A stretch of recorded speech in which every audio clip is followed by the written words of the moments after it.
ভরতপুরে তৃণমূল বিধায়ক হুমায়ুন কবিরের সমর্থনে ফেসবুক পোস্ট করায় ভরতপুরে ব্লক তৃণমূল কংগ্রেস সভাপতি অনুগামীদের হাতে মারকে আক্রান্ত ভরতপুর 2 নম্বর ব্লক তৃণমূল কংগ্রেসের সহসভাপতি আবুল হোসেন ওরফে নিউটন।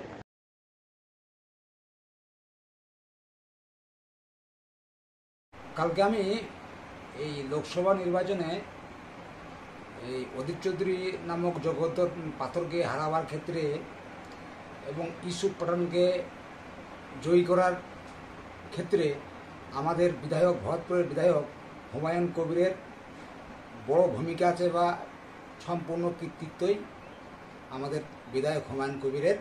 এই বলে আমি একটা ব্লকের, যেহেতু আমি সহসভাপতি, এই বলে আমি একটা পোস্ট করি ফেসবুকে। এই ফেসবুক পোস্ট করার পর ফেসবুক পোস্ট আমি কাল দুপুরে করেছি। এটা করার পর কালকে রাত আনুমানিক 9 আমি রাস্তা দিয়ে হেঁটে আসছিলাম। সেই মতো অবস্থায় নদাপাড়া মোড়ে কয়েকজন দুষ্কৃতীকে সঙ্গে নিয়ে রুপলি বলে একজন আছে, সে ব্লক সভাপতির অনুগামী। সে আমাকে অশ্লীল ভাষায় গালিগালাজ করে যে তুই বিধায়ক হুমায়ুনের কবিরের সুনাম করে পোস্ট করেছিস কেন, এই বলে আমাকে 3-4টি ঘুষি মেরে দেয় এবং আমার জিভটাও কেটে যায়। কিছু বুঝার ওঠার আগেই আমাকে সে মারধর করে। এর মতো অবস্থায় আমি সালাদ থানায় যাই এবং সালাদ থানার ভারপ্রাপ্ত আধিকারিককে আমি কমপ্লেন জানাই এবং লিখিত অভিযোগ দায়ের করি। আছেন না, এই ব্লকে নিরাপত্তা বলে কিছু নেই।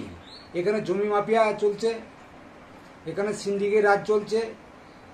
কয়েকদিন আগে আপনারা জানেন রায়গ্রামের বাস স্ট্যান্ডের সন্নিকট এলাকায় একটা 4 বিঘি জমি এই দুষ্কৃতকারীরাই দখল করেছিল। তার প্রতিবাদও করেছি। সেই সমস্ত রাগও থাকতে পারে, আমরা সাধারণ মানুষের পক্ষে কাজ করি। এই এবং বিধায়কের যেহেতু সুনামের সঙ্গে বিধায়ক এই বিধানসভার পরিচালনা করছেন এবং তিনি এই অদিত চৌধুরী নামক জগদ্দল পাথরকে পরাজিত করে ইউসুফ পাঠানকে নির্বাচিত করেছেন, তার ভূমিকা আমরা বিভিন্ন জায়গায় প্রশংসা করছি। এই প্রশংসা করার ফলেই আমার উপর আক্রমণ নেমে আসছে।